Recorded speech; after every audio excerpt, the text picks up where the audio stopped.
Si tu n'arrives pas à te concentrer plus de 10 minutes, ce n'est pas ta faute. Ton téléphone t'a déjà reprogrammé. Et laisse-moi te montrer comment je m'en suis libéré.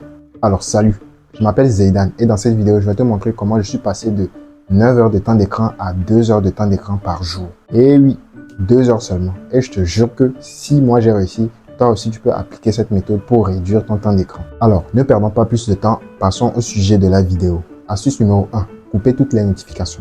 Je vais être très honnête, WhatsApp était mon plus gros voleur de temps. On ne s'en rend pas compte du temps qu'on prend à envoyer des messages, regarder les statuts des gens, attendre que les gens nous répondent, regarder si il ou elle est en ligne ou pas.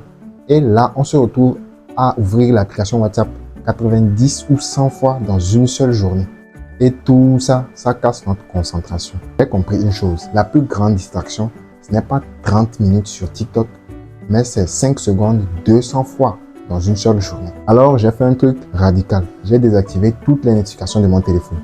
WhatsApp, Instagram, TikTok, YouTube et compagnie. Résultat, je suis passé de j'ai envoyé un message, il ne m'a pas répondu. J'ai envoyé un message, il a vu, il m'a laissé en vue, il m'a ghosté. Je regarde les statuts des gens à un mode super calme où tu es plus conscient de ce que tu fais. Et là, tu peux rester concentré plus d'une heure sans interruption. La meilleure des choses, c'est que je vérifie mes messages quand moi je le veux. Pas quand mon téléphone m'envoie une notification pour me dire que telle personne a envoyé un message, telle personne a dit ça, telle personne a dit ça. J'ai coupé toutes les notifications et j'ai des heures où je sors mon téléphone et moi-même je vérifie mes messages. Et là, je te vois venir. Si quelqu'un a un problème, comment il va faire pour te joindre?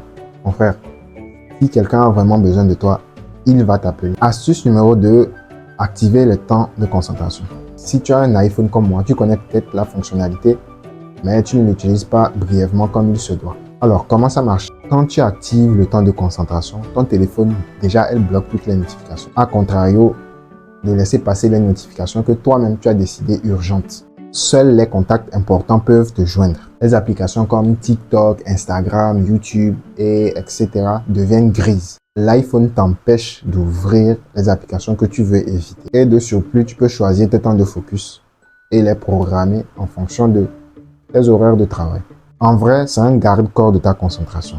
Moi, personnellement, j'ai un temps de concentration de 7h à 18h30 pour la journée de travail, de 20h30 à 23h30 pour la création de contenu, tout ce qui est tournage, montage, publication et consorts. Résultat, je produis plus en 4 heures que tout ce que je pouvais faire en 10 heures de temps. Astuce numéro 3, faire son planning.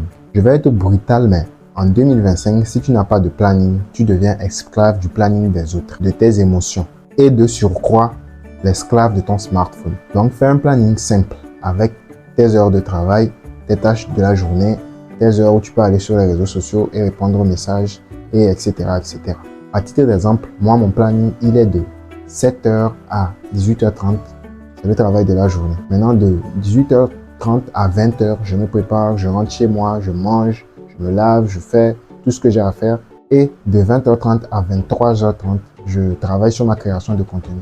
Et à l'heure où je vous parle, je suis en train de tourner cette vidéo, il est 23h50. Et tout ce processus de planning, c'est ce qui va t'amener à faire une différence entre les journées où tu te dis, bon, aujourd'hui je fais quoi? Et une journée où tu te couches sur ton lit et tu te dis, ouais, aujourd'hui j'ai vraiment bossé. Astuce numéro 4, Time Screen App.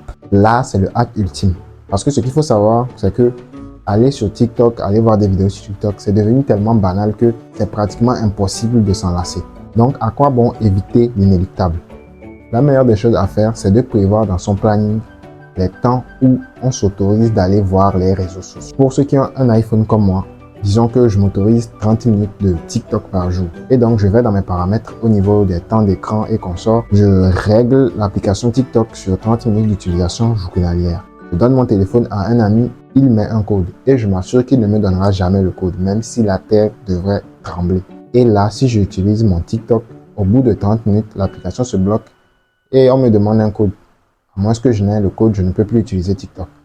Là, je suis obligé de laisser mon téléphone ou bien passer à autre chose, quoi. Et là, je vois qu'Audio là-bas, il dit, mon frère, tu ne me connais pas, moi, je dis, quand ton téléphone est bloqué, tu ne peux pas passer. Si tu appliques ces 4 astuces, tu vas scroller 3 fois moins, travailler 5 fois mieux et enfin, ton cerveau va respirer. Et surtout, on va arrêter de donner nos journées à notre téléphone. Si cette vidéo t'a aidé, partage-la à quelqu'un que toi et moi, on sait qu'il utilise trop son téléphone.